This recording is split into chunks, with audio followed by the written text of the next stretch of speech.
Dilbert creator Scott Adams is dying of prostate cancer, stage 4 prostate cancer. In fact, at one point he had scheduled for himself to already die. He had signed up for physician-assisted suicide back in June, ultimately did not go through with it, but he is definitely on the brink and at the edge of death. He has now asked Donald Trump to step in and help him get into a clinical trial, and it looks like the Trump administration is, in fact, going to step in and help him get into that trial. That brings up quite a few questions. One of the questions being, what about normal people? So if you're a celebrity and you're the creator of the cartoon Dilbert, like Scott Adams is, you have access, you're able to get into these things. That's kind of it's an obvious disparity there. Average people are not able to suddenly get the president to intervene and get them into clinical trials. Obviously this is a great thing for Scott Adams that Trump is intervening and helping him out. There's a lot of public support that want to see Scott Adams go on. I think it'll be very sad for many of his followers, people who watch his podcast, who are going to be really upset when he passes away. But then there's also the question of, why do we even have a system where the president has to intervene? Why don't we have a more efficient healthcare system where anybody and everybody could get access to the right to try treatments, which Trump actually championed in his first term and got passed in his first term, that right to try anything and everything when you're on your deathbed?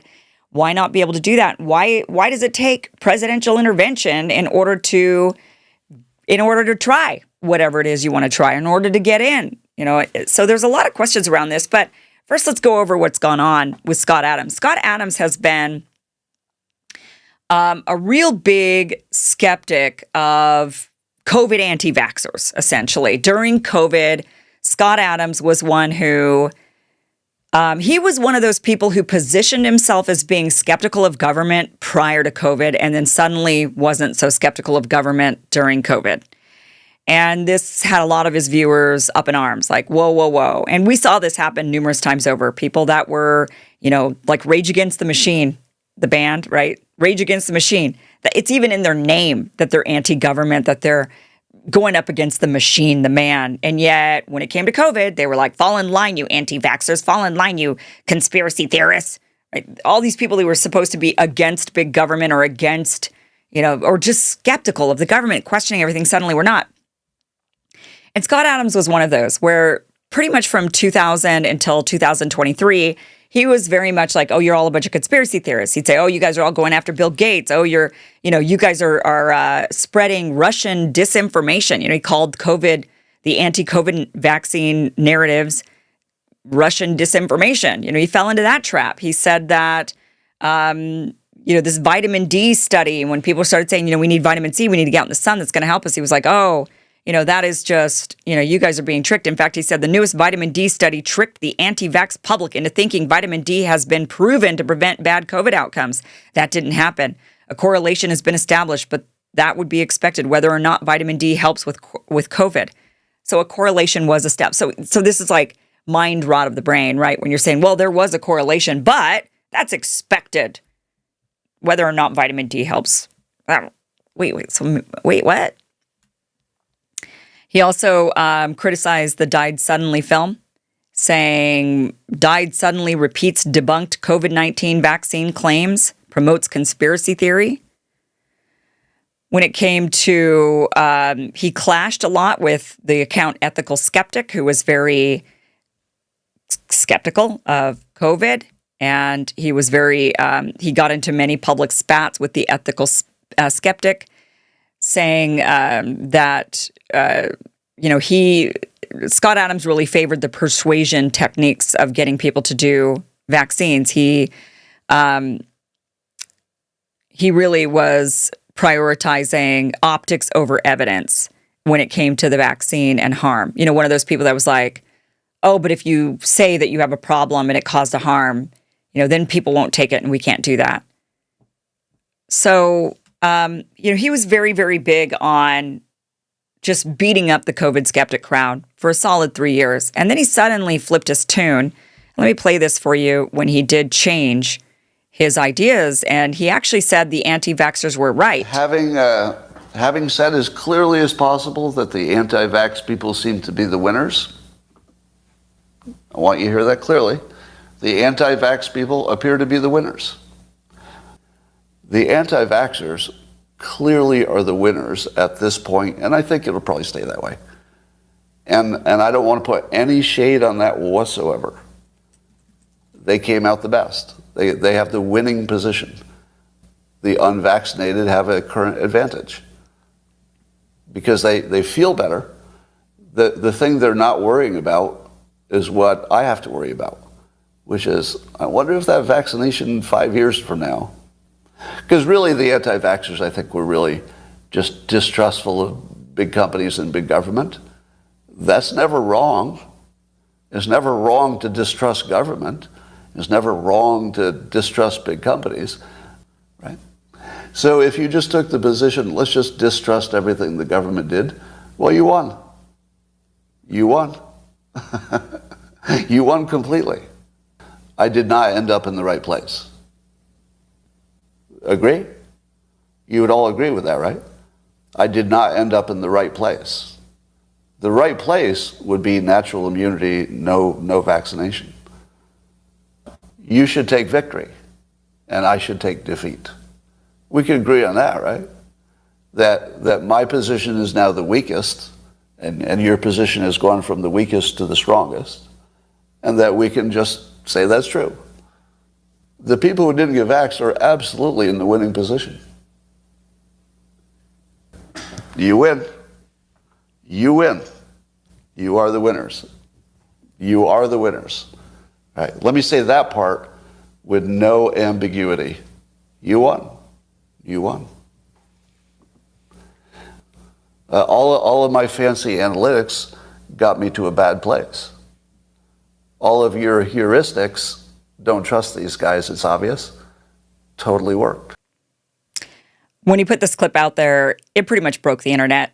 Everybody was like, wow, here's one guy that was calling us all a bunch of conspiracy theorists and lunatics, and essentially, I don't know if he used those words exactly, but he was on that other side, and suddenly now he was really, you got to give the guy credit. He was one of the few that actually came out and did something like this. This just goes to show to his character. He might have been one that pushed COVID and pushed all the vaccines and all of that and pushed the mandates to a degree. I don't think he was really pro-mandate, but I think he was pro-persuasion, and but he certainly was pro-vaccine. And he was one of the few that came out and said, actually, you guys were right. You were right. Now, this video clip came out 2 years before he had exposed that he was dying of prostate cancer. That is when this clip was 2 years prior to that revelation. However, recently, then of course, a lot of people looked when he came out and finally said, yeah, I do have prostate cancer. A lot of people wondered, is this due to the vaccines? Did that cause or accelerate or, make things worse for him in some way? And he wants to make very clear, he says, now, how would he know? How would he know? But he says no. And he says this in this clip when he says, I want to make clear, this has nothing to do with my cancer has nothing to do with the vaccines. This is what he says. Having watched how people treated Joe Biden when the diagnosis came, people are really cruel. They're really bad.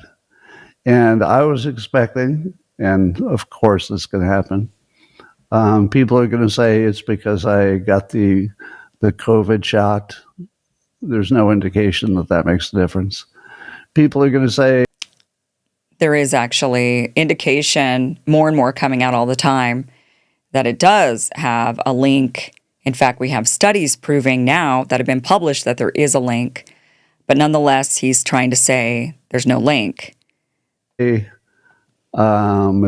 something I brought on myself. They're going to say it's because I lived a bad life. I don't know. But people are going to be really, really terrible. So I wanted to reduce the number of months or weeks. I don't know what I have left, weeks or months. Wanted to reduce the time that people were being terrible to me online, because it's going to be kind of hard to spend any time online.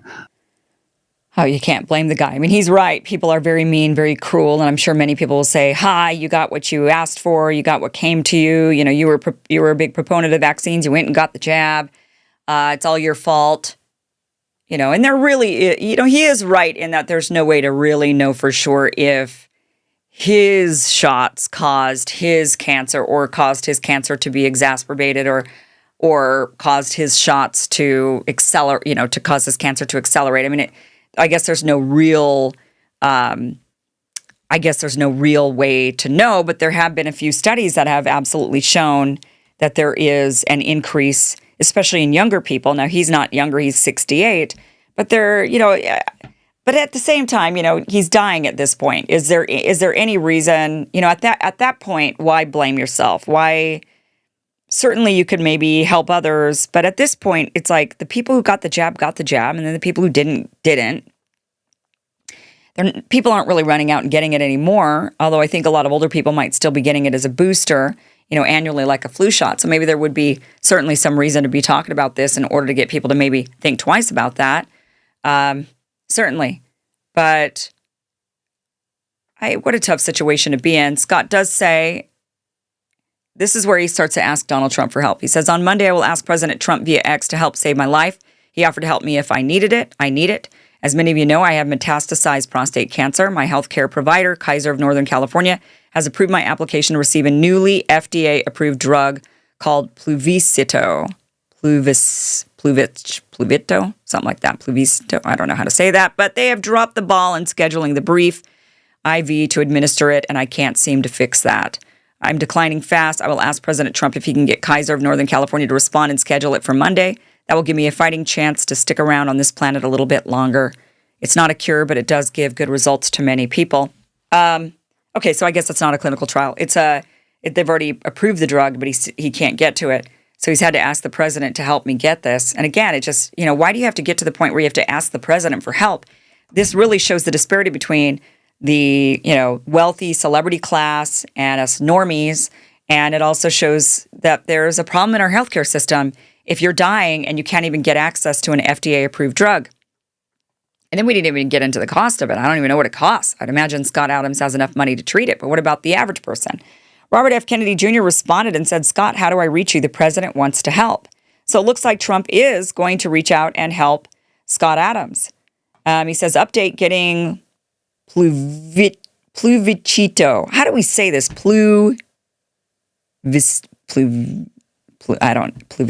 I don't know. It's a tough one. Pluvicto. Is it missing a vowel? Tomorrow, via Kaiser, Northern California. The Trump administration works fast. Amazing. For context, I waited months for the drug like everyone else, but I think my files got misplaced or something, and that glitch just got corrected. Not sure. So he's saying, you know, I waited like everybody else. Maybe it was just a glitch. It got corrected. But the Trump administration works fast. So basically, yes, your celebrity status absolutely helped you get into this. Somebody else is dying of the same cancer and they cannot get this drug. They're in the same boat, but they don't have access. I'm not saying Scott shouldn't have access because he has celebrity access and, you know, he has celebrity status. I'm just saying, you know, so you know, he's immoral for using it. No, he's not. You can do whatever you can to save yourself. I'm not criticizing that. Go for it. Do it. I'm not saying he shouldn't have contacted Trump. I'm just saying that there's a disparity for the other person right now whose parent is dying of prostate cancer and they don't have this kind of platform. And that is something that we clearly need to correct in this country.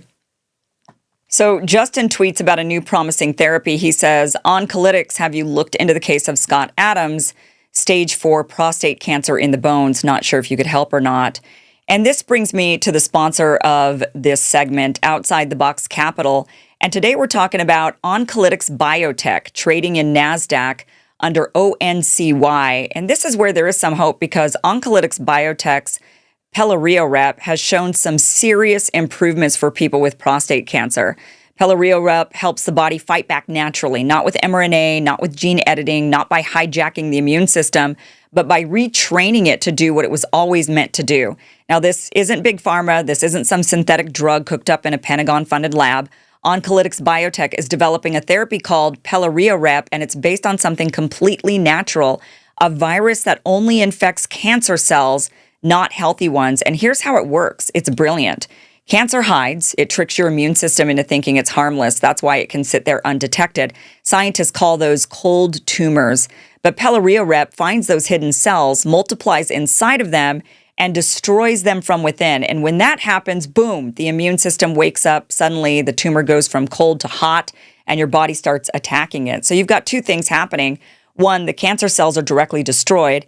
Two, your immune system is retrained to recognize and attack that any that try to come back. That's real immunotherapy right there, not chemical warfare, not genetic manipulation, just your body doing what it's designed to do, and it's working. Pelareorep has already shown some promising results in pancreatic, breast, gastrointestinal cancer, some of the hardest to treat. And the FDA even granted it fast track status for both pancreatic and breast cancer. And what's even more interesting is that pelareorep isn't a one-off treatment. It's a platform therapy, meaning it can be combined with other treatments like chemotherapy or with the protocols like Dr. Makis's ivermectin and fenbendazole, which Scott Adams said he tried and it didn't work for him. But, it's I have other people in my life that it is working for them so far. So, but pelareorep, you could add that to these therapies to make them more effective because pelareorep activates the immune system. It can even double or triple the impact of other treatments. And here's a huge point. In gastrointestinal cancers, there are 0 competing immunotherapies right now. Pelareorep is the only potential platform therapy that targets what's called the RAS pathway, which is one of the hottest areas in cancer research. About a third of all human cancers involve RAS mutations, meaning this could apply to an enormous number of patients. This is the kind of story the mainstream financial press ignores until it's too late, until it suddenly becomes an overnight success 20 years in the making. That's exactly what happened with Ambrx, another small biotech that just got bought out by Johnson & Johnson for $1 billion after trading around the same market cap Oncolytics has right now. So let's be clear. Oncolytics Biotech is a small Canadian company doing real science in a $16 billion gastrointestinal tumor market using a natural virus-based therapy with proven safety and efficacy data.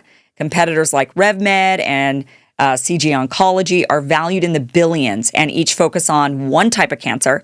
Pelareorep, on the other hand, has platform potential, meaning it could apply across many. So you could check out their October 2025 investor deck for yourself. The data's there.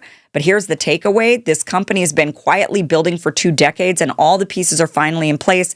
The science is solid. The safety data is there. The market is wide open. It's not a big pharma empire. It's a small biotech working outside of the system, which is why today's segment is sponsored by Outside the Box Capital. So if you care about the future of cancer treatment or about investing in companies doing things differently, then look into Oncolytics Biotech.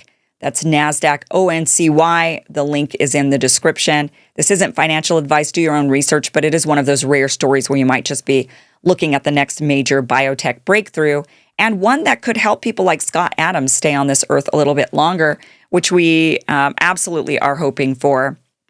Wishing Scott Adams the absolute best in his journey. A lot of people are going to miss him when he's gone. There's no doubt about that. So grateful, whether you agree with him on some things or not agree with him on others, I think that many of us can be grateful for the happiness he's brought to many with the Dilbert comics and also with his podcast that many listen to. So definitely hoping Scott stays on this earth a little bit longer. Thank you for watching this clip from the full Kim Iverson Show, which you can catch Monday through Friday, 2 p.m. Pacific, 5 p.m. Eastern at KimIversonShow.com. It is free for you to watch. Again, 2 p.m. Pacific, 5 p.m. Eastern, KimIversonShow.com. See you there.